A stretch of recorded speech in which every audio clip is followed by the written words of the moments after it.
ಜಿಲ್ಲೆಯ ಕೈದಾಳದಲ್ಲಿರುವ ಚೆನ್ನಕೇಶವ ದೇವಸ್ಥಾನ ಮತ್ತು ಗಂಗಾಧರೇಶ್ವರ ದೇವಸ್ಥಾನವನ್ನು ಹೊಯ್ಸಳ ರಾಜ ಮೊದಲನೇ ನರಸಿಂಹನ ಮುಖ್ಯಸ್ಥ ಗೊಳಿಬಾಚಿ ಎಂಬುವವನು ಕ್ರಿಸ್ತ ಶಕ 1150ರಲ್ಲಿ ಗಂಗಾಧರೇಶ್ವರ ದೇವಸ್ಥಾನವನ್ನು ನಿರ್ಮಿಸಿದನು ಎಂದು ದೇವಸ್ಥಾನದಲ್ಲಿ ಕಂಡುಬರುವ ಕನ್ನಡದ ಕಲ್ಲಿನ ಹಳೆಯ ಶಾಸನಗಳಲ್ಲಿ ಉಲ್ಲೇಖವಿದೆ.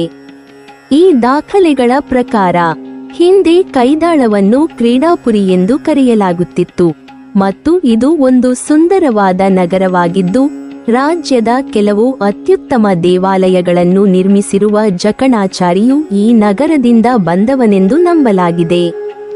ಈ ಚೆನ್ನಕೇಶವ ದೇವಸ್ಥಾನದ ಇತಿಹಾಸ ಕೂಡ ಅಷ್ಟೇ ಮಹತ್ವ ಪಡೆದಿದೆ. ಈ ಸ್ಥಳದಲ್ಲಿಯೇ ಜಕಣಾಚಾರಿ ತನ್ನ ಬಲಗೈಯನ್ನು ಮರಳಿ ಪಡೆದನೆಂಬ ಐತಿಹ್ಯವಿದೆ.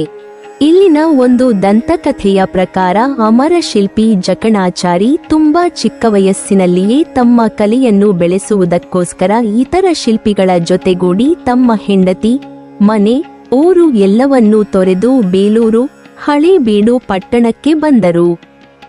ಇಂಥ ಮಹಾನ್ ದೇವಾಲಯವನ್ನು ನಿರ್ಮಿಸುತ್ತಿದ್ದರಂತೆ. ಹೀಗಿರುವಾಗ ಒಮ್ಮೆ ಹೊಯ್ಸಳ ರಾಜರು ನಿರ್ಮಿಸಲು ಹೇಳಿದ್ದ ಚೆನ್ನಕೇಶವ ದೇವಸ್ಥಾನದ ನಿರ್ಮಾಣವನ್ನು ಕೈಗೆತ್ತಿಕೊಳ್ಳುತ್ತಾನೆ.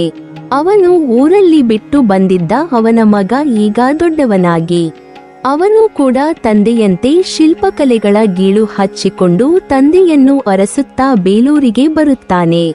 ಜಕಣಾಚಾರಿ ನಿರ್ಮಿಸಿದ ಅತ್ಯಂತ ಅದ್ಭುತವಾದ ಚೆನ್ನಕೇಶವ ದೇವಸ್ಥಾನ ಮುಗಿಯುವ ಹಂತಕ್ಕೆ ಬಂದಿರುತ್ತದೆ. ಇನ್ನು ಬರೀ ಚೆನ್ನಕೇಶವನ ಗ್ರಹ ಪ್ರತಿಷ್ಠಾಪನೆ ಮಾತ್ರ ಬಾಕಿ ಇರುವಾಗ ಜಕಣಾಚಾರಿಯ ಮಗ ಡಕಣಾಚಾರಿ ದೇವಸ್ಥಾನದ ಕಾರ್ಯ ನಡೆಯುತ್ತಿದ್ದ ಜಾಗಕ್ಕೆ ಬಂದನಂತೆ. ಆಮೇಲೆ ಎಲ್ಲವನ್ನೂ ಕೂಲಂಕಷವಾಗಿ ಪರೀಕ್ಷಿಸುತ್ತಾ ಈ ಚೆನ್ನಕೇಶವನ ವಿಗ್ರಹವನ್ನು ನೋಡಿ ಇದರಲ್ಲಿ ಒಂದು ನ್ಯೂನತೆ ಇದೆ, ಇದು ಪೂಜಿಸಲು ಯೋಗ್ಯವಾಗಿಲ್ಲ ಎಂದು ಹೇಳಿಬಿಟ್ಟನಂತೆ. ಇದರಿಂದ ಕುಪಿತನಾದ ಜಕಣಾಚಾರಿ ಈ ವಿಗ್ರಹದಲ್ಲಿ ಏನಾದರೂ ನ್ಯೂನತೆ ಇದ್ದರೆ ತನ್ನ ಬಲಗೈಯನ್ನು ಕತ್ತರಿಸಿಕೊಳ್ಳುವುದಾಗಿ ಪ್ರಮಾಣ ಮಾಡುತ್ತಾನೆ.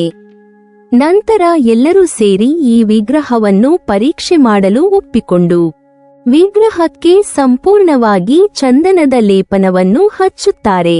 ಚಂದನ ಒಣಗಿ ವಿಗ್ರಹದ ಹೊಕ್ಕಳು ಭಾಗ ಮಾತ್ರ ಹಸಿಯಾಗಿ ಉಳಿಯುತ್ತದೆ.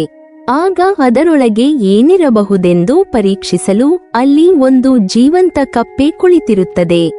ಆಗ ಜಕಣಾಚಾರಿ ತಾನು ಪ್ರಮಾಣ ಮಾಡಿದಂತೆ ತನ್ನ ಬಲಗೈಯನ್ನು ಕತ್ತರಿಸಿಕೊಳ್ಳುತ್ತಾನೆ.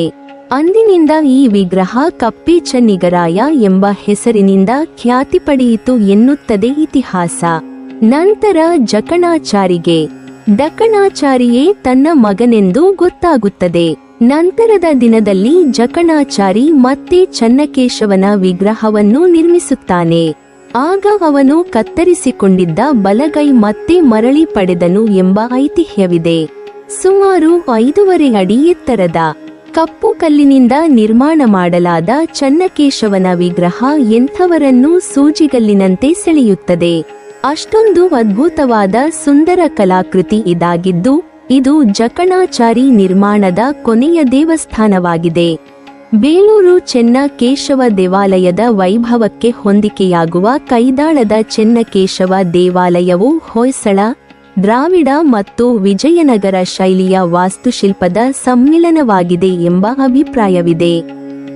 ದೇವಾಲಯದ ಸಂಕೀರ್ಣವು ಸುತ್ತಲೂ ಎತ್ತರದ ಕೋಟೆಯಂತಹ ಗೋಡೆಯ ಪ್ರಾಕಾರವನ್ನು ಹೊಂದಿದೆ. ದೇಗುಲದ ಮಹಾದ್ವಾರದ ಗೋಪುರವು ಸುಂದರವಾದ ಕೆತ್ತನೆಗಳೊಂದಿಗೆ 3 ಹಂತದ ಬೃಹತ್ ರಚನೆಯಾಗಿದೆ ಮತ್ತು ದೊಡ್ಡ ದ್ವಾರವು ಸ್ತಂಭಗಳಿಂದ ಸುತ್ತುವರೆದಿದ್ದು ಕಂಬಗಳಲ್ಲಿ ನೃತ್ಯಭಂಗಿಯ ಶಿಲಾಬಾಲಿಕೆಯರು, ಋಷಿಗಳು, ದೇವರು ಮತ್ತು ದೇವತೆಗಳ ಸುಂದರವಾದ ಕೆತ್ತನೆಗಳಿವೆ. ಬಲಗಡೆಯ ಸ್ತಂಭದ ಮೇಲೆ ಗರ್ಭಗೃಹದಲ್ಲಿರುವ ವಿಗ್ರಹವನ್ನು ಹೋಲುವ ಚೆನ್ನಕೇಶವನ ಮೂರ್ತಿಯ ಎಡ ಬಲಗಳಲ್ಲಿ ಶ್ರೀದೇವಿ ಮತ್ತು ಭೂದೇವಿಯರ ಮೂರ್ತಿಗಳಿವೆ.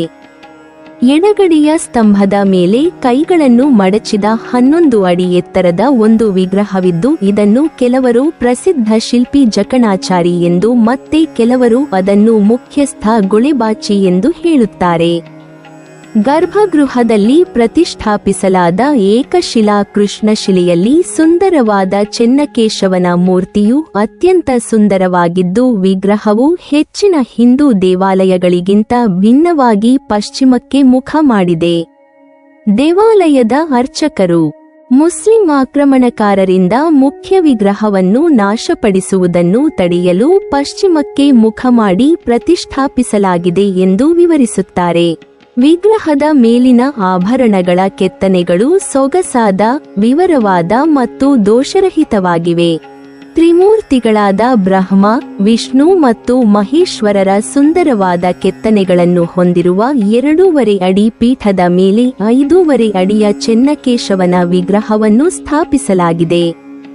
ವಿಗ್ರಹದ ಪ್ರಭಾವಳಿಯಲ್ಲಿ ವಿಷ್ಣುವಿನ ದಶಾವತಾರಗಳ ಕೆತ್ತನೆಯ ಜೊತೆಗೆ ಅತ್ಯಂತ ಸಂಕೀರ್ಣವಾದ ಕೆತ್ತನೆಗಳಿವೆ. ಶ್ರೀದೇವಿ ಮತ್ತು ಭೂದೇವಿಯ ಆಕರ್ಷಕ ಮೂರ್ತಿಗಳು ಚೆನ್ನಕೇಶವನ 2 ಬದಿಗಳಲ್ಲಿವೆ. ದೇವಾಲಯದ ವಾಸ್ತುಶೈಲಿಯ ವಿಶಿಷ್ಟತೆಯೆಂದರೆ ಮಕರ ಸಂಕ್ರಾಂತಿಯ ದಿನದಂದು ಸೂರ್ಯನ ಕಿರಣಗಳು ನೇರವಾಗಿ ಚೆನ್ನಕೇಶವ ಮೂರ್ತಿಯ ಪಾದಗಳ ಮೇಲೆ ಬೀಳುತ್ತವೆ. ದೇವಾಲಯವು ಕೇವಲ 2 ಭಾಗಗಳನ್ನು ಹೊಂದಿದೆ. ನವರಂಗವು 4 ನುಣುಪಿನ ಕೆತ್ತನೆಯ ಕಪ್ಪು ಗ್ರಾನೈಟ್ ಕಂಬಗಳು ಮತ್ತು ಗರ್ಭಗೃಹದಿಂದ ಬೆಂಬಲಿತವಾಗಿದೆ. ದೇವಾಲಯದ ಮುಖ್ಯ ದ್ವಾರವು ಸಂಕೀರ್ಣವಾದ ಕೆತ್ತನೆಯ ಆನೆಗಳು ಮತ್ತು ಹೂವುಗಳ ಸಾಲುಗಳನ್ನು ಹೊಂದಿದೆ. ಬೆಂಗಳೂರಿನಿಂದ ಸುಮಾರು 71 ಕಿಲೋಮೀಟರ್ ಅಂತರದಲ್ಲಿರುವ ತುಮಕೂರಿಗೆ ಸಾಕಷ್ಟು ಬಸ್, ರೈಲುಗಳ ವ್ಯವಸ್ಥೆ ಇದೆ. ಇಲ್ಲಿಂದ ಕೇವಲ 10 ರಿಂದ 15 ನಿಮಿಷಗಳಲ್ಲಿ ಚೆನ್ನಕೇಶವ ದೇವಸ್ಥಾನ ತಲುಪಬಹುದು. ನೀವಿನ್ನೂ ನಮ್ಮ ಚಾನಲ್ ಅನ್ನು ಸಬ್ಸ್ಕ್ರೈಬ್ ಮಾಡಿಲ್ವಾ? ಹಾಗಾದರೆ ಈ ಕೂಡಲೇ ನಮ್ಮ ಇತಿಹಾಸ ದರ್ಶನ ಚಾನಲ್ ಅನ್ನು ಸಬ್ಸ್ಕ್ರೈಬ್ ಮಾಡಿ ಮತ್ತು ಪಕ್ಕದಲ್ಲಿರುವ ಬೆಲ್ ಐಕಾನ್ ಅನ್ನು ಪ್ರೆಸ್ ಮಾಡಿದರೆ ನಮ್ಮ ಹೊಸ ವಿಡಿಯೋಗಳನ್ನು ನೋಡಬಹುದು.